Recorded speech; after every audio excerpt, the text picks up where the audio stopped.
कबल कि मैं अपनी बात शुरू करूं, I welcome all of you to this for the first time this Bhopal Unani medical college offering post graduation programme in 3 specialisation, that is जिल्द तदीनियात, तहफ़्फ़ुज़ समाजती फिर इलाज बिल तदबीर।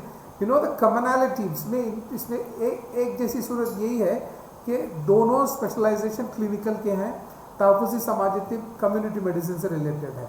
And know very interesting thing is all these 3 specializations there is the involvement of the human subjects are there in the clinical trials. Is it true now? बात समझ रहे हो?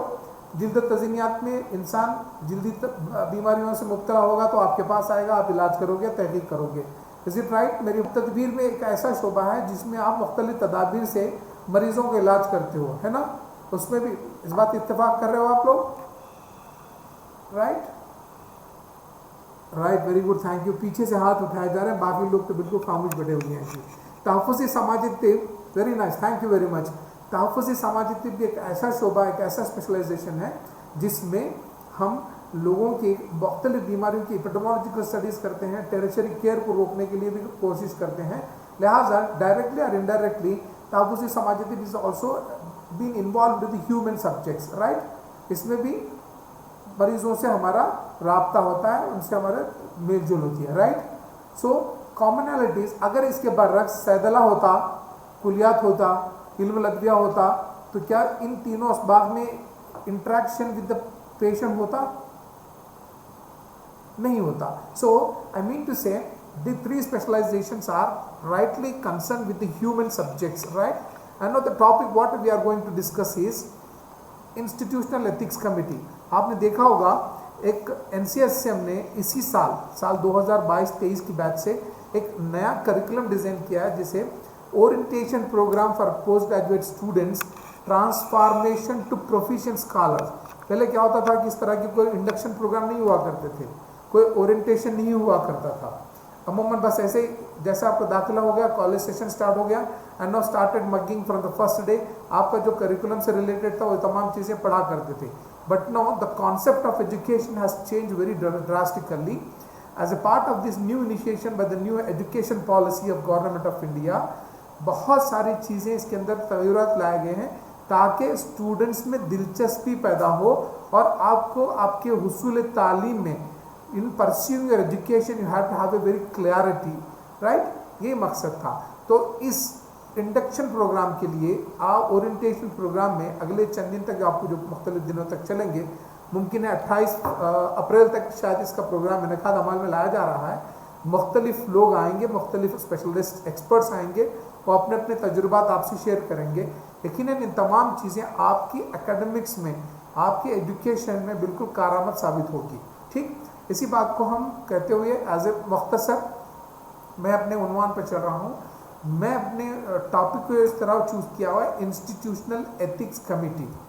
आप लोग जानते हैं कुछ एथिक्स कमेटी क्या होती है? नहीं जानते हैं। अगर इसका मतलब किसी ने हाथ उठाया नहीं है तो इसका मतलब they don't know anything about ethics committee.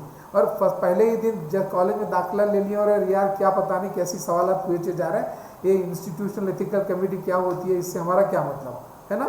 बिल्कुल, क्योंकि ये बिल्कुल मुख्तलिफ चीज़ है।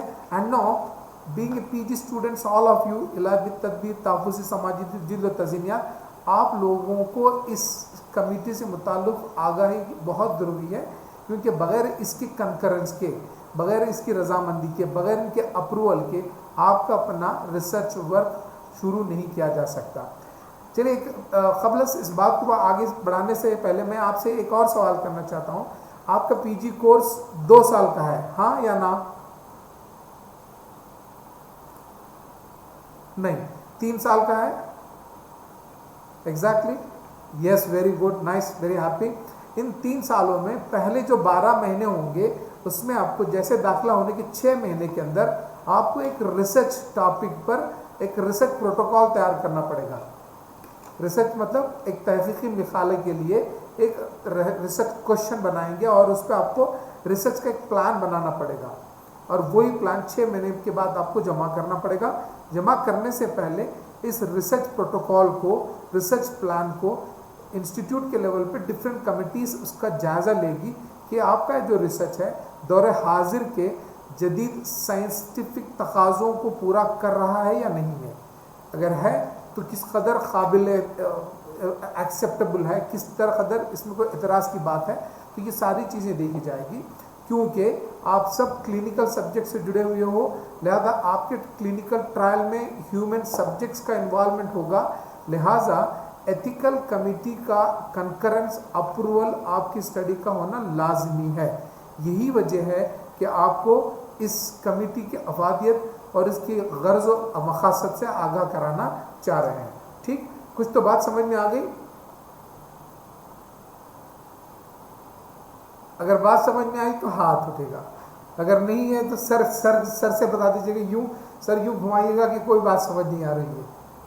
मैं आप लोगों के फेशियल एक्सप्रेशंस को देख रहा हूं, महसूस कर रहा हूं, ताकि मैं अपने डेलिब्रेशन में मैं अपना जो इन्फॉर्मेशन आप तक पहुंचाने की कोशिश कर रहा हूं, किस कदर कामयाबी से आप तक मैं मुंतकिल कर रहा हूं और मेरा मकसद भी कामयाब पूरा हो जाए। ठीक है, okay, let us start that. जैसे मैंने टॉपिक बताया, इंस्टीट्यूशन एथिकल कमिटी।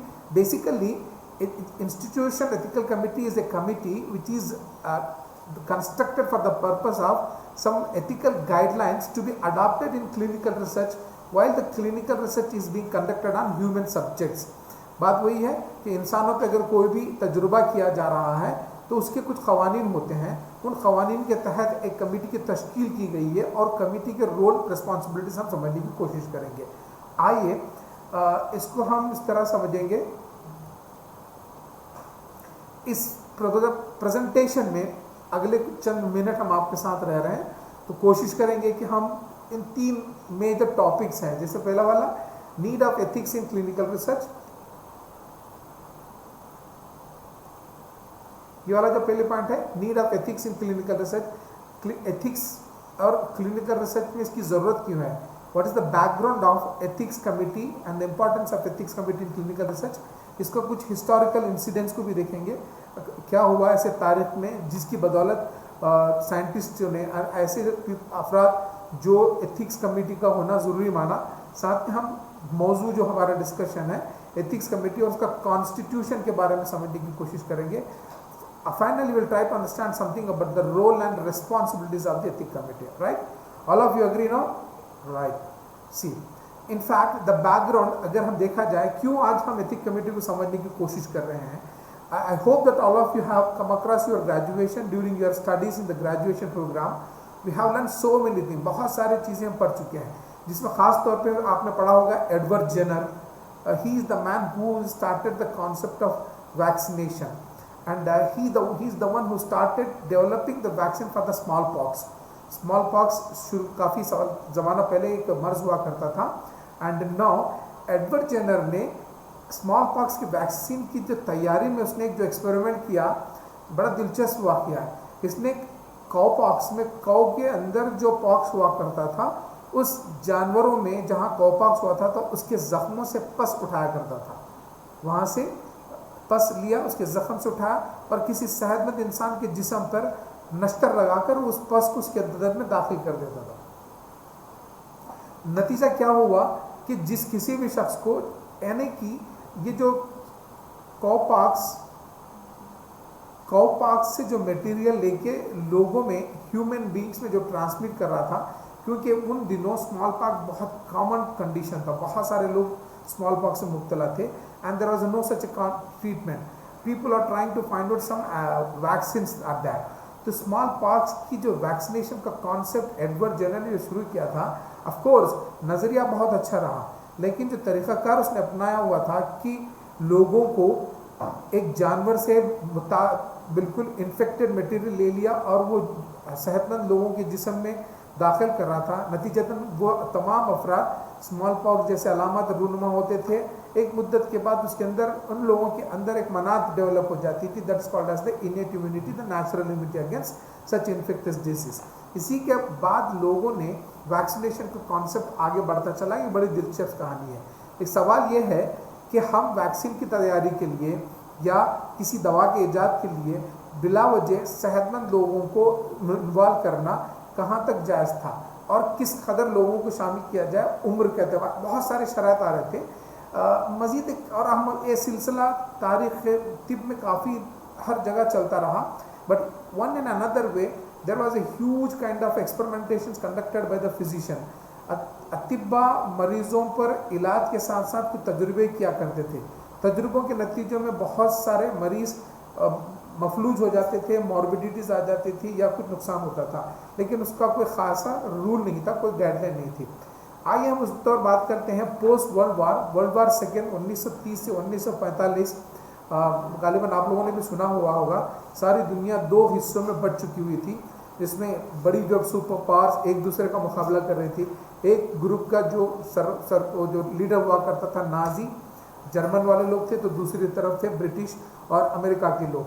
तो ये जो बड़ी बड़ी हुकूमतें एक दूसरे के मुकाबले में हो रही थी, काफ़ी नुकसान भी होता गया. लेकिन नतीजा क्या हुआ, सेकेंड वर्ल्ड वार जब ख़त्म हुई तो जो फौजी हुआ करते थे, एक मुल्क का फौजी दूसरी मुल्क की तरफ जो कैद हुआ करता था, जर्मन लोगों ने नाजी का जो हुक्मरान था हिटलर, उसकी फ़ौज ने जितने भी फौजी जो मिले हुए थे उन सबको कैद कर लिया.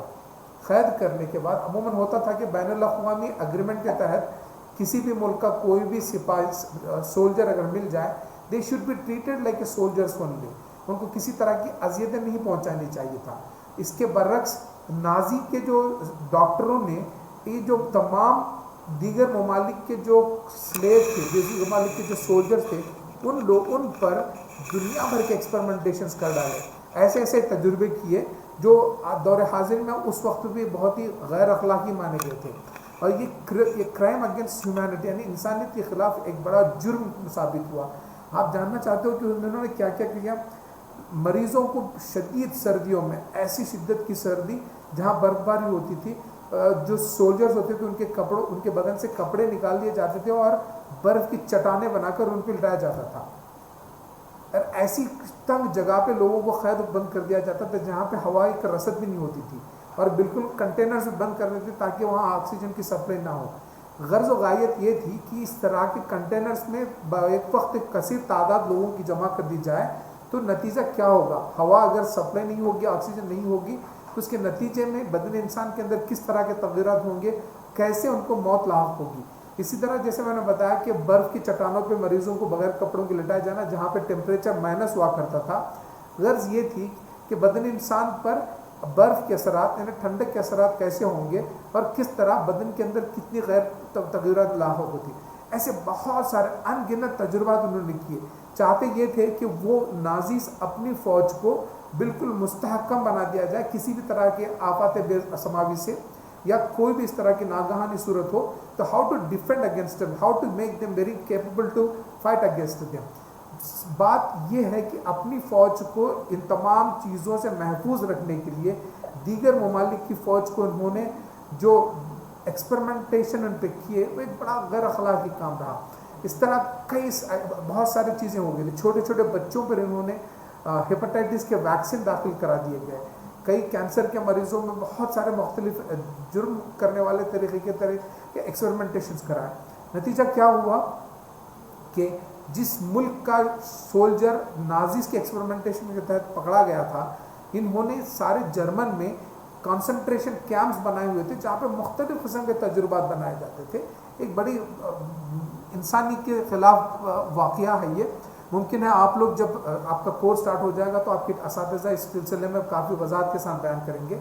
एक ऐसा वाक़या रहा कि बैनुल-अक़वामी बरादरी इस बात पर सोचने पर कायल रही कि बग़ैर किसी भी मरीज़ के, शख्स के इरादे के, मर्ज़ी के, कॉन्सेंट के उन पर किसी भी तरह के तजुर्बे नहीं करना चाहिए.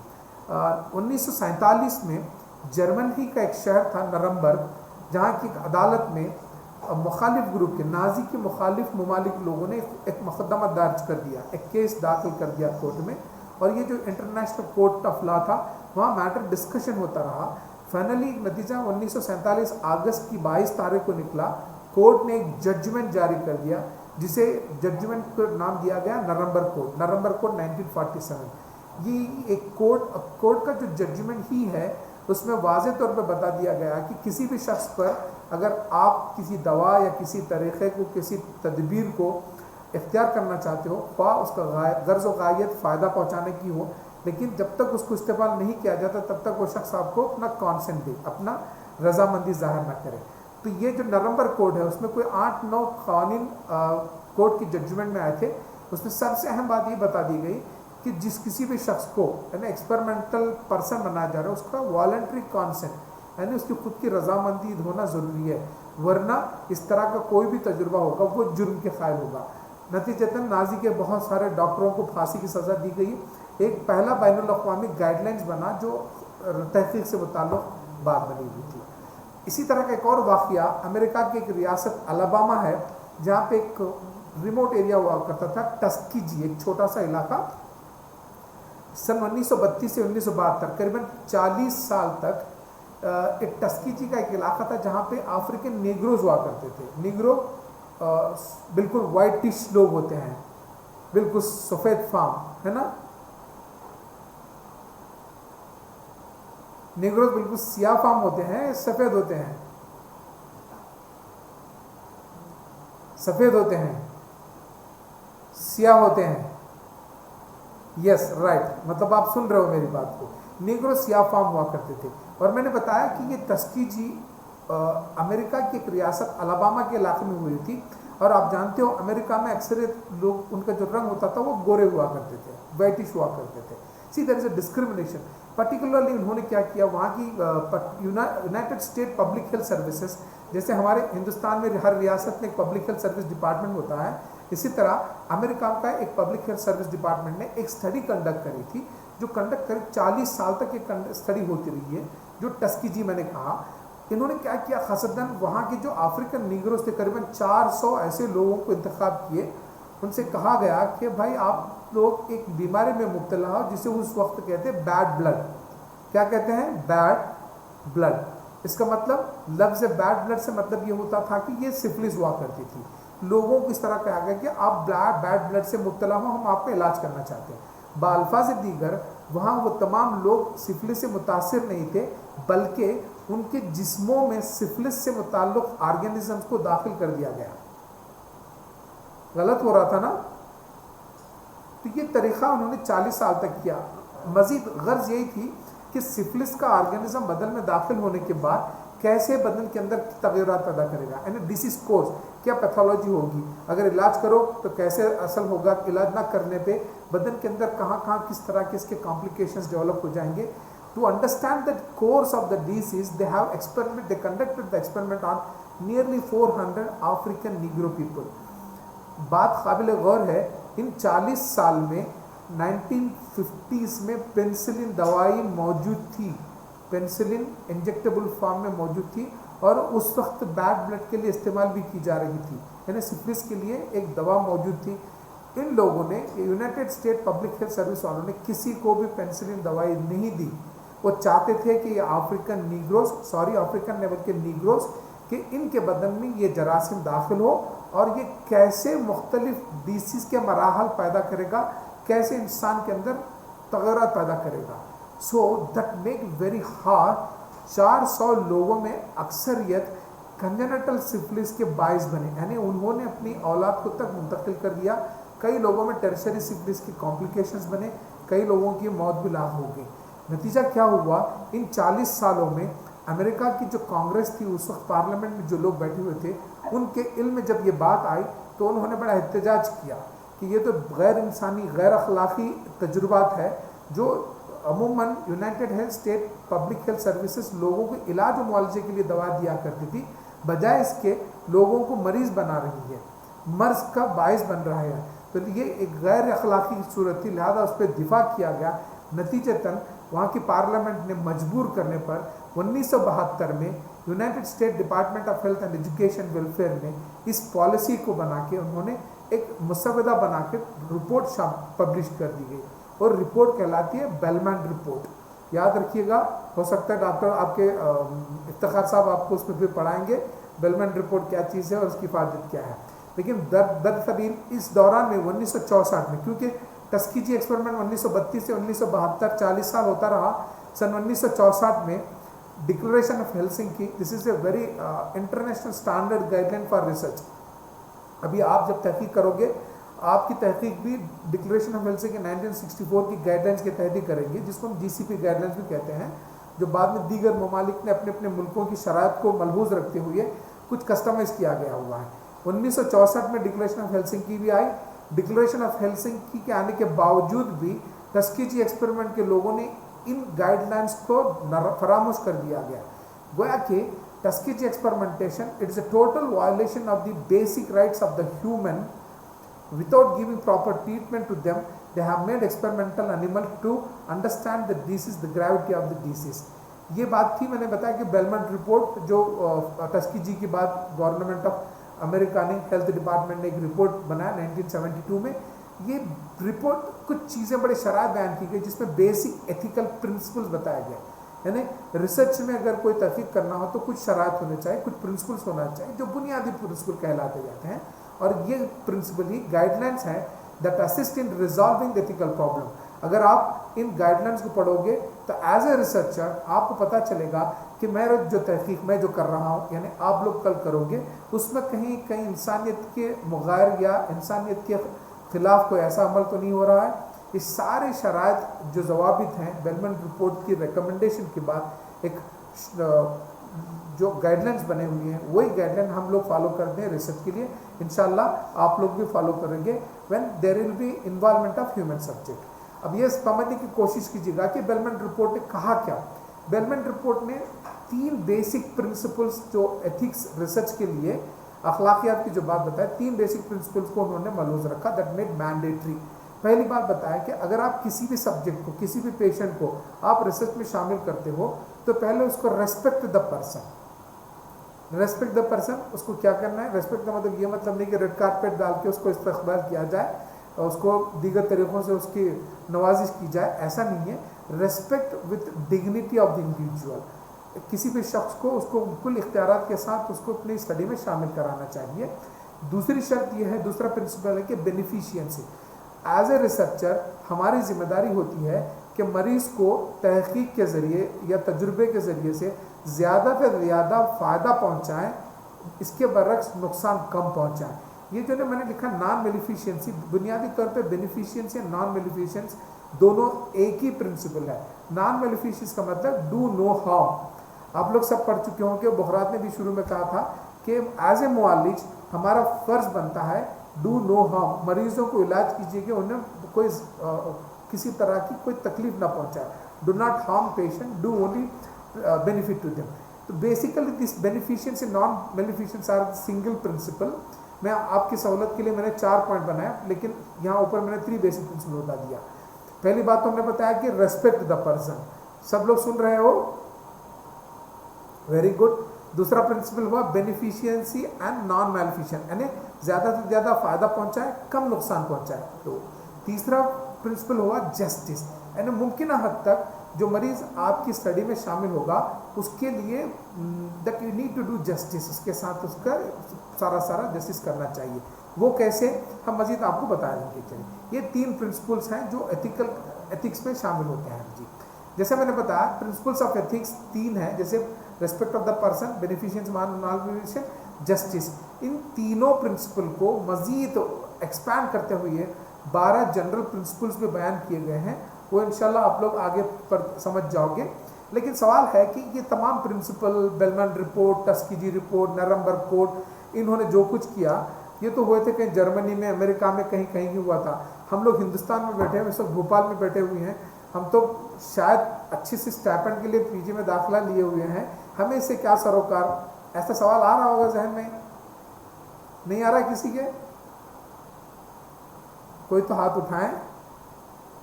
अच्छा, इसका मतलब नहीं आ रहा, हम लोग सही सोच रहे हैं। तो बात इन तमाम चीज़ों को कानूनी शक्ल जो दी गई है, गाइडलाइन जो बनाए हैं, कुछ इदारे हैं, जैसे एक बैनुल अक़वामी इदारा है, this is central institute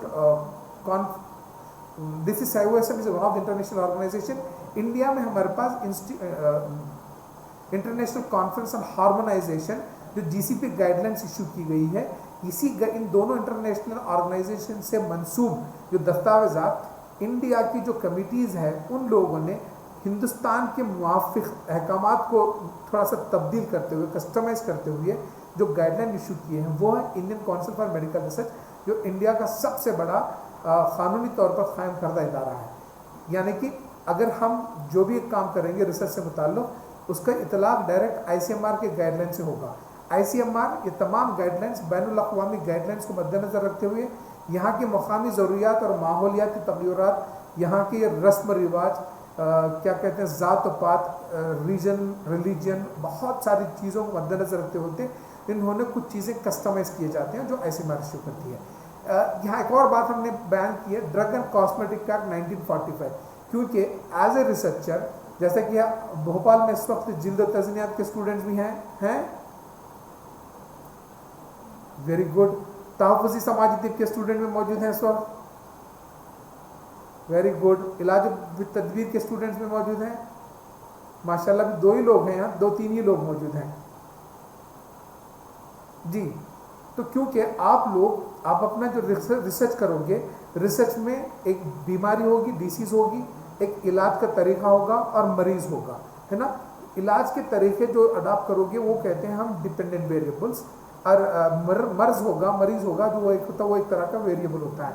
basically कुछ डिपेंडेंट इंडिपेंडेंट वेरिएबल्स का इंतखाब में बहुत सारे मकामी क़वानून का इतलाफ़ होता है। जो ड्रग एंड कॉस्मेटिक एक्ट 1945, इसको ध्यान से सुन लीजिएगा, 1945 ड्रग एंड कॉस्मेटिक एक्ट है, जिसमें बहुत सारी चीज़ें क्लियरली बताई गई है कि आपको किस तरह की दवाई देना चाहिए, कितनी खुराक में देना चाहिए, दवा को किस शक्ल में देना चाहिए, अगर कोई दवाई की शक्ल बदलना चाहते हो तो उसके लिए क्या शराइत को आप पर लाजिम होते हैं, वो तमाम चीज़ें इसमें बताई गई हैं। लिहाजा ये सारे हमारे रेगुलेटरी बॉडीज़ हैं जो एथिक्स से भी नहीं बल्कि आपके रिसर्च से मुताल्लिक़ भी आपको इंफॉर्मेशन देंगे जी। सवाल यही है कि अब हमने सारी बातें बताई, रिसर्च हो रही थी, बहुत सारे वायलेशंस हो रहे थे, इनह्यूमन एक्सपेरिमेंटेशंस हो रहे थे, क़वानीन बने, लेकिन इन क़वानीन को, उन सब चीज़ों को देखभाल कौन करेगा। जैसे अभी आप लोग बैठे हो तो आपके सामने 2 टीचर बैठे हैं, इसलिए आप लोग खौफ के साथ, अदब एहतराम के साथ बैठ के सुन रहे हो, है ना। तो आगे चल के तहक़ीक़ में जो भी कुछ हो रहा है उसको भी देखने वाला कौन होगा। तो इन देखने का अमल है ना, एक जो 2 लोग करेंगे, एक इन्फॉर्म कंसेंट फॉर्म है जो आपको आगे चल के पता चलेगा, और एक दूसरा और अहम है एथिक्स कमेटी है।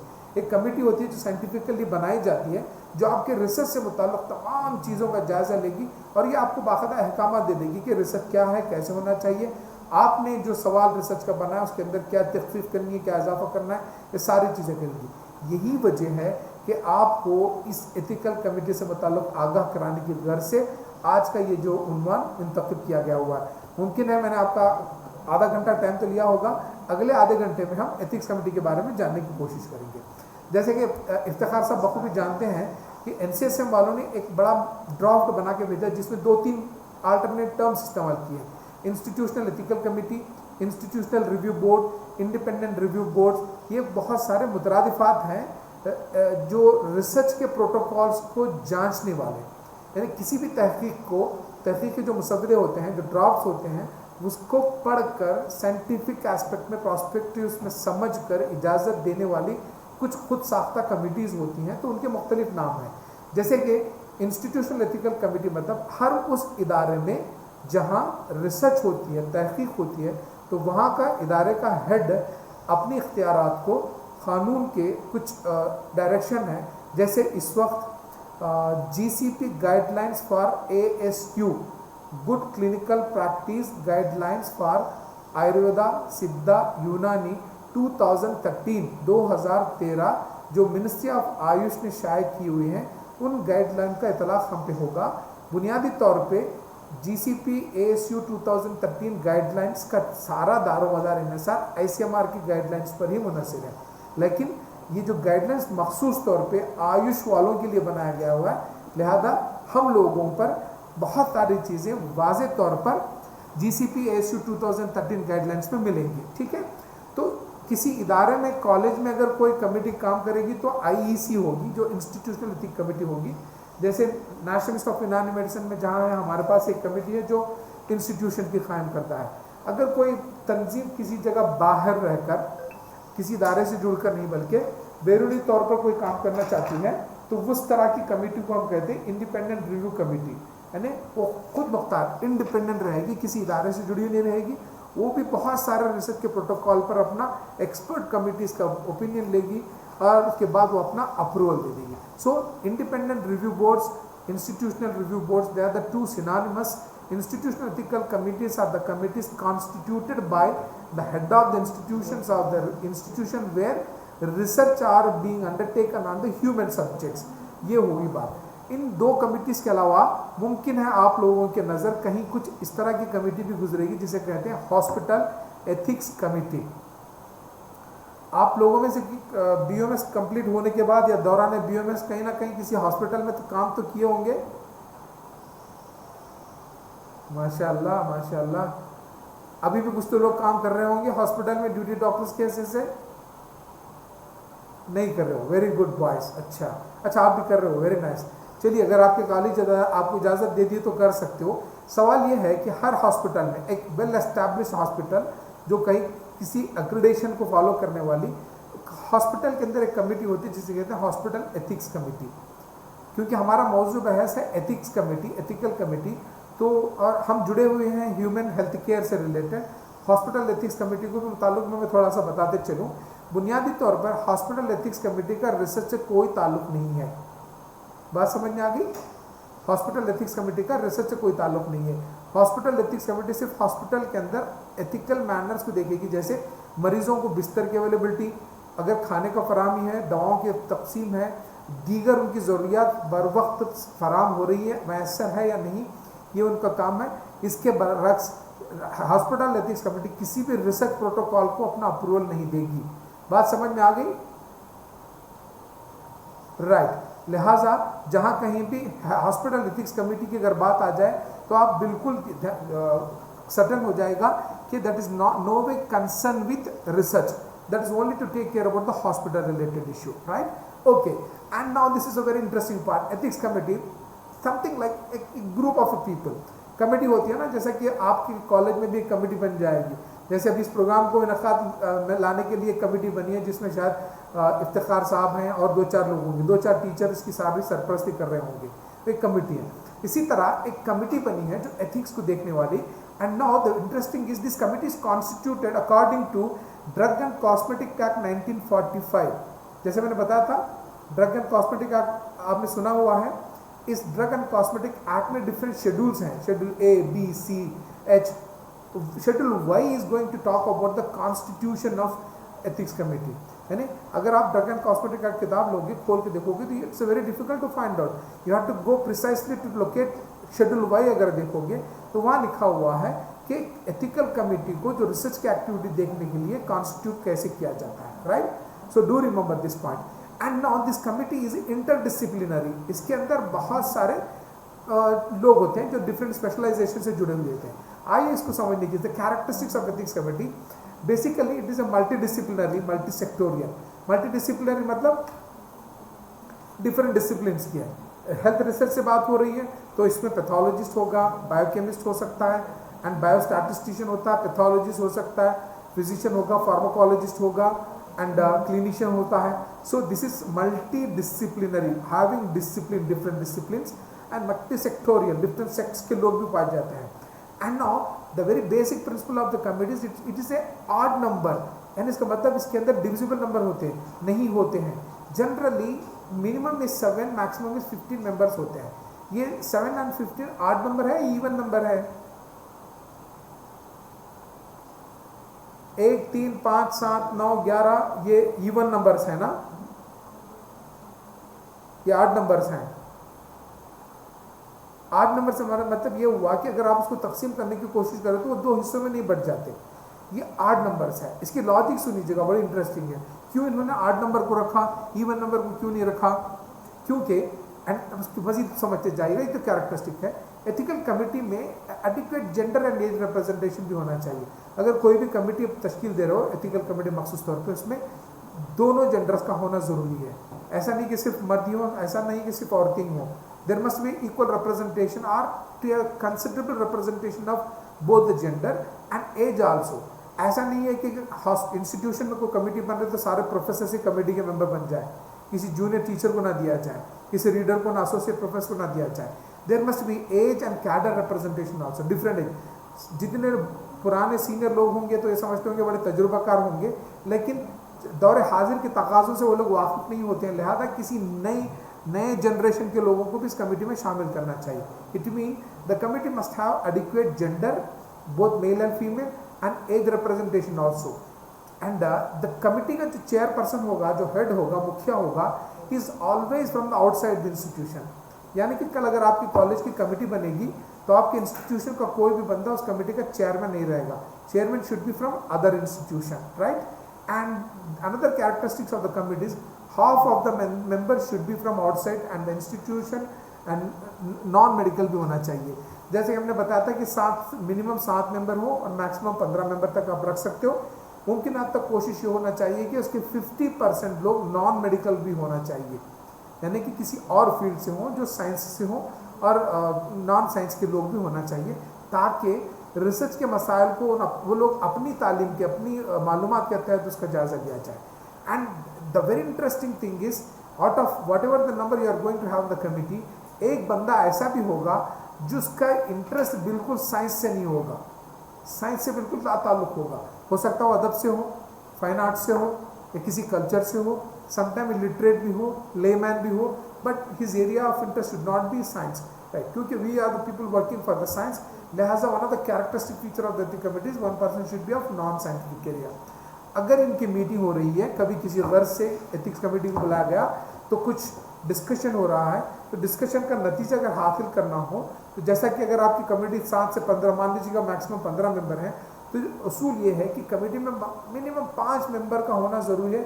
अगर 5 मेंबर मिलकर इस मीटिंग कंडक्ट कर लें तो ऐसी मीटिंग को हम कामयाब करार देंगे, बशर्ते कि उस कमेटी में एक लीगल एक्सपर्ट, लायर का होना ज़रूरी है, और एक लेमैन मतलब जिसका एरिया साइंस से ताल्लुक नहीं रखना चाहिए। चेयरमैन भी होगा और एक मेंबर सेक्रेटरी भी होगा। मेंबर सेक्रेटरी जनरली कमेटी का, इंस्टीट्यूशन का वही मेंबर होगा जो सारे एथिकल कमेटी का कारोबार वही संभालता रहेगा। ठीक, तो बात कुछ समझ में आ गई। ये कमेटी मल्टीडिसिप्लिनरी होना चाहिए, यानी डिफरेंट डिसिप्लिन के लोगों से बनी होनी चाहिए। इसमें ताक अदद लोग होना चाहिए, इसमें बराबर जिन्स और उम्र का रिप्रेजेंटेशन होना चाहिए। इसका चेयरपर्सन किसी और इदारे से होना चाहिए, इस इदारे से नहीं होना चाहिए जिस इदारे के लिए कमेटी बनाई गई हो। मुमकिन हद तक 50% लोगों का ताल्लुक नॉन साइंस से भी होना चाहिए। एक बंदा ऐसा हो जो बिल्कुल नॉन साइंस से हो, लेमैन हो। एंड कोरम के लिए अकल तरीन 5 लोगों का होना चाहिए, ताकि कमेटी का जो भी फैसला होगा वो उसको एग्जीक्यूट किया जाएगा। Structurally I try to show you the chairman. I said chairman should be a person from other institution.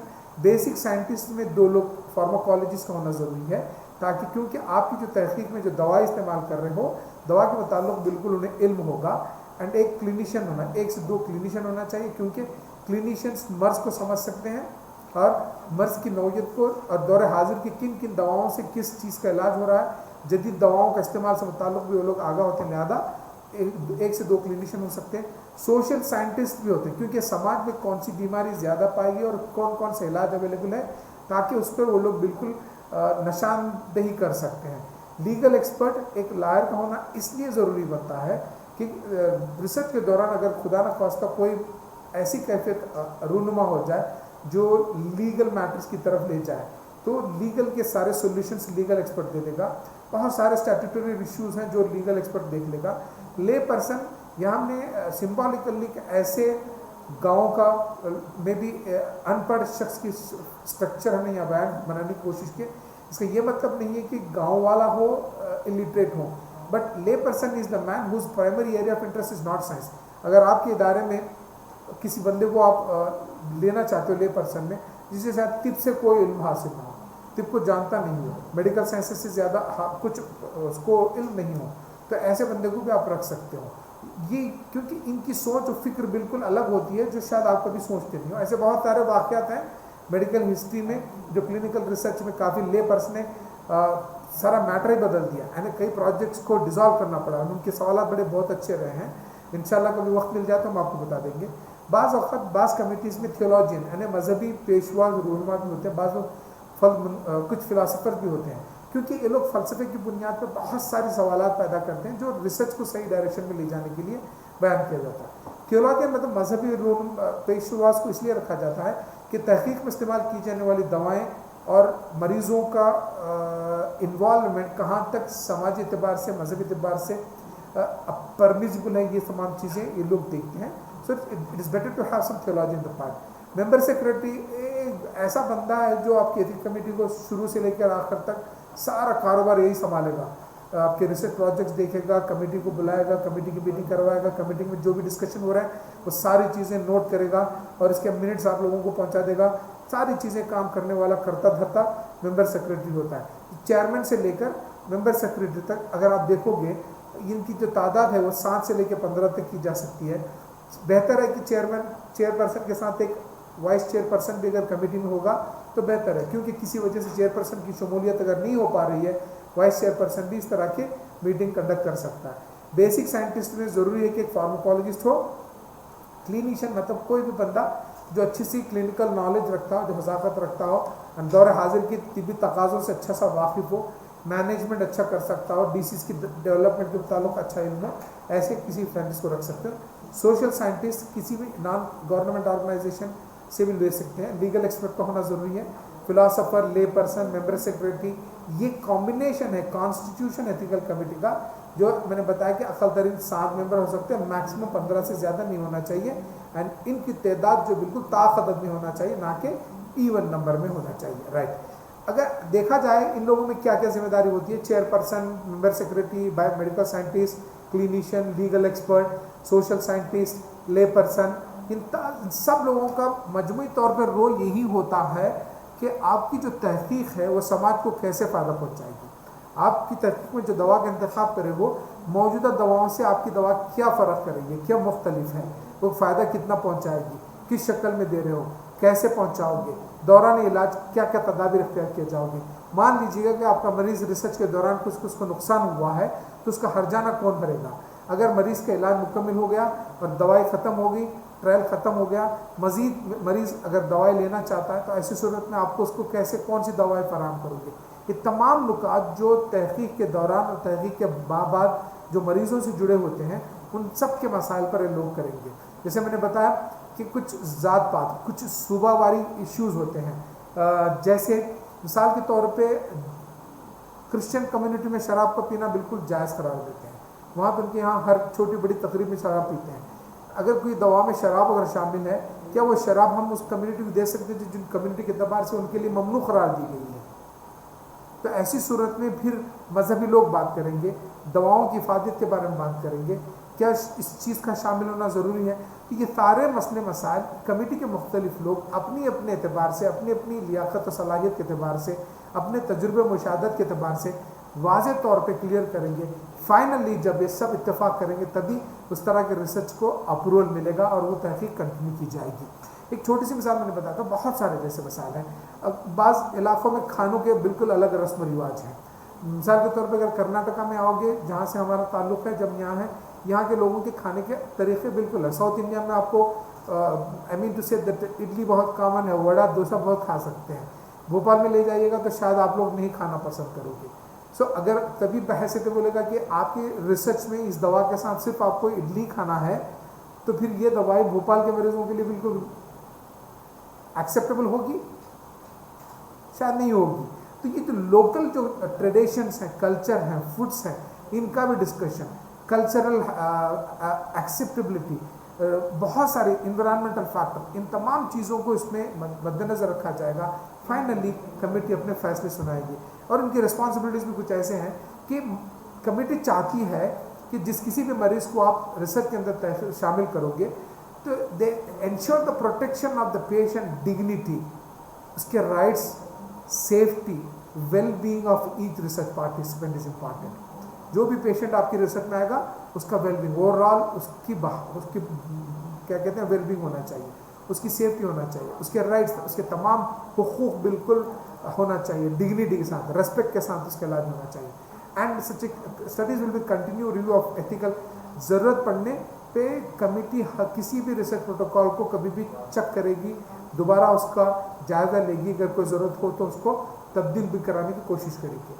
Ultimately they ensure that universal ethical values, किसी भी स्टडी को, किसी भी स्टडी के अंदर इस्तेमाल की जाने वाली जो गाइडलाइंस हैं वो सारे गाइडलाइंस बैनुल-अक़वामी सतह पर मानने वाली हों, क्योंकि यूनिवर्सल एथिकल वैल्यूज़ को मद्देनज़र रखते हुए, इंटरनेशनल साइंटिफिक स्टैंडर्ड्स को फॉलो करते हुए, लोकल कम्युनिटीज़ के वैल्यूज़ को, कस्टम्स को फॉलो करते हुए तजुर्बात किया जाए। इसमें एक अहम बात है कि बाज़ वक़्त बाज़ ट्रायलों में, बाज़ इलाजों में मरीज़ों को शामिल करते वक्त उनकी आइडेंटिटी को रिवील नहीं करना पड़ता है।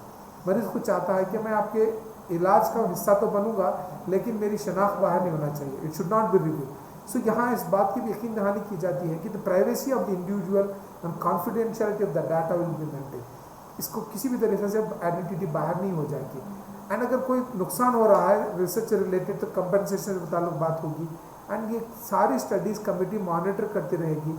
And ethical conduct of the research by the investigator team, जो रिसर्चर कर रहा है, जो टीम करेगी, उन पर मॉनिटर करते रहेगी। सबसे अहम बात है कि हर रिसर्च में कोई ज़रूरी नहीं है कि दवा जिस गर्ज के इस्तेमाल की जा रही है उसके फ़ायदे बिल्कुल ऐसे ही हों। बहुत सारे दवाएं ऐसे होते हैं जिसके मुतज़ाद असर आते हैं, एडवर्स इफेक्ट भी रूनुमा होते हैं। तो लिहाजा कमेटी आपसे कहती है कि अगर आपके इलाज के दौरान यानी आप during your treatment research product if anything which is happen unintended है ना, गैर मुतवक्का असर अगर साबित हो तो उसे कहते हैं adverse events are sometime it is called as a serious adverse event. ऐसे अगर कुछ रिपोर्टिंग हो तो फौरी उसको कमेटी के गोशे गुजार किया जाए, उनके नज़र में लाना चाहिए, ताकि हम ये समझ सके कि आपकी दवाई, आपका जो तजुर्बा, आपका जो तरीक़ा तदबीर है, कहीं उससे कोई मुतज़ाद कैफियत किसी शख्स में तो नहीं हो रही है, या सब में एकसा हो रही है, किसी चंद लोगों में हो रही है। अगर हो रही है तो क्यों हो रही है, उसको मज़ीद समझने की कोशिश की जाएगी। कमेटी इस बात की भी ख्याल रखती है कि बैक वक्त तहफ़्फ़ुज़ी समाजी तिब भोपाल मेडिकल कॉलेज जिल्द तज़ीनियात में एक ही प्रोटोकॉल पे एक जैसे रिसर्च स्टडी कंटिन्यू ना हो जाए। क्योंकि मुमकिन है इफ्तिखार साहब सोच रहे होंगे कि मैं एक ऐसी टॉपिक पे काम करूं जो लो बैक एक पे मैं टेरिशरी केयर पे काम करूं, इलाज की तदबीर पे मैडम सोच रही होंगी कि मैं हिजामा पे काम करूं। लो बैक के 2 डिपार्टमेंट वाले काम करने जा रहे हैं लेकिन तरीक़ा अलग है। तो इन तमाम बारीक नुकात को भी कमेटी देखेगी। एक वक्त 2 तरह के रिसर्चेस के परमिशन नहीं दी जाएगी। मुख्तलिफ इन्वेस्टिगेशंस के लिए वो लोग तदारुक करते हैं, क्योंकि मुमकिन है मरीज़ों की अवेलेबिलिटी पे भी सवाल बन जा सकता है। So repetition similar kind of research are also being controlled. And बात वक्त ये होता है कि there was a caption me too research. Me too एक मूवमेंट चली हुई थी, आप लोग जानते हो मी टू को? सिर्फ एक ही बंदा हाथ उठा रहा, बाकी लोग नहीं उठा रहे। एक मूवमेंट चली हुई थी हिंदुस्तान में, me too they are the very victimised people right now. इस तहरीक के तहत काफ़ी चीज़ें, काफ़ी लोगों की जो गलतियां हैं आया हो गई थी। रिसर्च में भी एक बड़ा मसला है। अब आप किसी साइंटिस्ट के पास बैठ के बात करिएगा, वो भी बोलेगा मैं तो ऑलरेडी कर चुका हूँ, मेरे पास तो इससे भी बढ़िया प्रोटोकॉल है, मैंने और बहुत कुछ कर दिया। Me too for everything, they start speaking me too, मैं तुमसे अच्छा करूँगा, तुम्हारे स्टडी से अच्छा है। इस तरह की जो ब्ला ब्ला ब्ला करने वाले होते हैं ना, they called as the me too researchers. In the sense हर चीज़ में वो अपनी शमूलियत इख्तियार करेंगे, अपना बताने की कोशिश करेंगे, मैं भी कर रहा हूँ, तुमसे अच्छा कर रहा हूँ। अब बहुत सारे something like bla bla bla, there is hyperbolic things are there.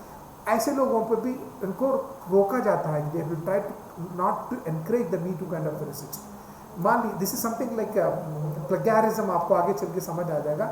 Ideas को थेफ्ट करना, और लोग आप एक रिसर्च क्वेश्चन आपके जहन में बनाओ कि आपने सोचा होगा कि भाई मैं अपने सीनियर से किसी भाई ख्वाह से डिस्कस कर लूँ, लेकिन आपका भाई ख्वाह क्या करेगा, ये सेम इन्फॉर्मेशन किसी दूसरे बंदे को ट्रांसमिट कर देगा और वो आपसे पहले वो सवाल पर, उस रिसर्च क्वेश्चन पर, डिसीज पर काम करना शुरू कर देगा।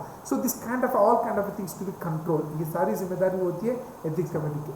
Submission of same to different funding agencies, ये दूसरी बात है। अगर आपका कोई टीचर या आप लोग अगर किसी रिसर्च प्रोटोकॉल पे काम करना चाहते हो जहाँ पे आपको फाइनेंशियल सपोर्ट मिलने वाली है, तो एक रिसर्च प्रोटोकॉल को 2-4 एजेंसीज में नहीं सबमिट करना है।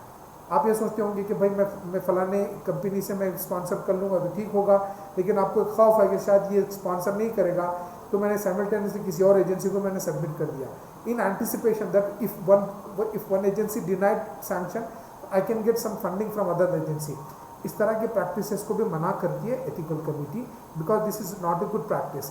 इन फैक्ट जो एथिकल कमेटी की जो रिस्पॉन्सिबिलिटीज़ होती है ना, आप लोगों का जो रिसर्च प्रोटोकॉल शुरू होके स्टडी ख़त्म होने तक, थीसिस सबमिट होने के बाद, आपका रिसर्च पेपर पब्लिश होने तक एथिकल कमेटी आपको मॉनिटर करते रहेगी।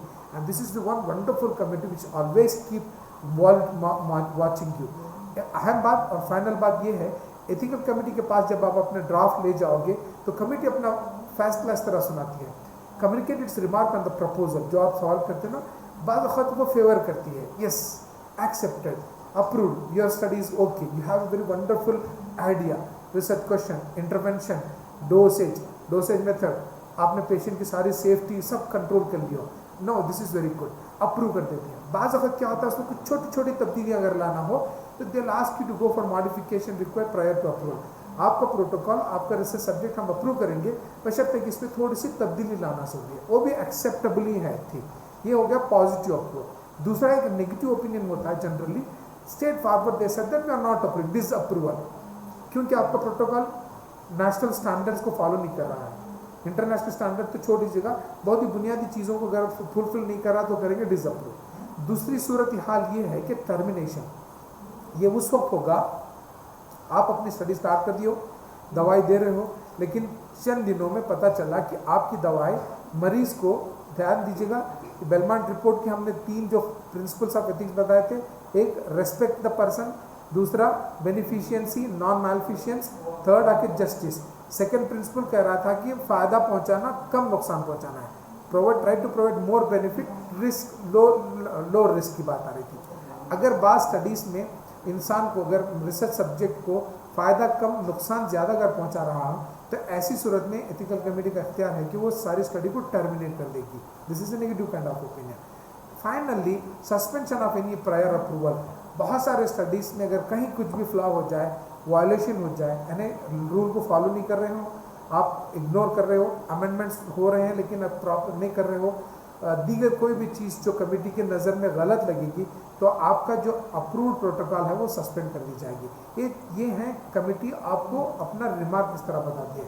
फाइनली कंक्लूजन इसी बात का है, एथिकल कमेटी का कॉन्स्टिट्यूशन कंपोजिशन जो होता है, ड्रग एंड कॉस्मेटिक एक्ट 1945 के शेड्यूल वाई के तरफ होता है, जो ICMR की GCP गाइडलाइंस के तहत बनाया गया हुआ है। मैंने आपसे बताया कि department of Ayush, ministry of Ayush ने भी GCP guidelines GCP ASU guidelines 2013 खास तौर पे आयुष के लिए बनाए हुए हैं, लेकिन उसमें भी वक्तन फ़क्तन तरमीम होते जा रहे हैं। ये सब ICMR के गाइडलाइन जो सेफ्टी से रिलेटेड है 2018, ये फ्रीली एक्सेसिबल ICMR की वेबसाइट पे मौजूद है, आप वहाँ से हासिल कर लें। मैंने ये बताया कि ये जो कमेटी होती है कि ये अकल तरीन 5 से 15 मेंबर यानी 7 से 15 मेंबर की कमेटी होना चाहिए। ये मल्टी डिसिप्लिनरी होना चाहिए, उसमें मुख्तलिफ एज के लोग होना चाहिए, जेंडर एडिक्वेसी भी होना चाहिए, सिर्फ एक ही जेंडर के लोग उस पर काबिज ना हो, मुख्तलिफ जेंडर के लोग भी इसमें बराबर शामिल होना चाहिए।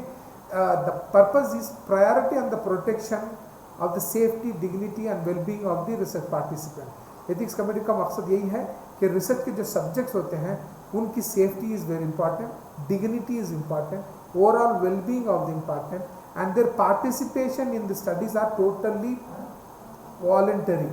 मतलब वो लोग खुद अपनी मर्जी से शामिल हो रहे हैं तो उसको इलाज शामिल कीजिएगा, वरना कोई ज़बरदस्ती नहीं होती है। अगर बाज़ औक़ात रिसर्च अगर आपकी वल्नरेबल सब्जेक्ट कहते हैं specific group of A people, मिसाल के तौर पे अगर आप किसी ज़ईफ़ मुअम्मर लोगों में काम करना चाहते हो या छोटे बच्चों पे काम करना चाहते हो, किसी मखसूस बीमारी में मुब्तला लोगों पे अगर रिसर्च करना चाहते हो, they categorise them as a vulnerable subjects. अगर ऐसे लोग हों तो उनमें और भी ज़्यादा कॉन्शियसली हमें इन तमाम शराइत को फॉलो करना पड़ेगा। Ultimately the purpose of committee is to provide maximum benefit, minimizing the risk, and overall the purpose of the committee, they are going to monitor you thoroughly starting from submission of the protocol to the compilation of the thesis until the publication and archiving of your results. Thank you very much for patiently learning। अगर आपके कुछ सवाल हो तो अभी हम तैयार हैं आपकी जवाब।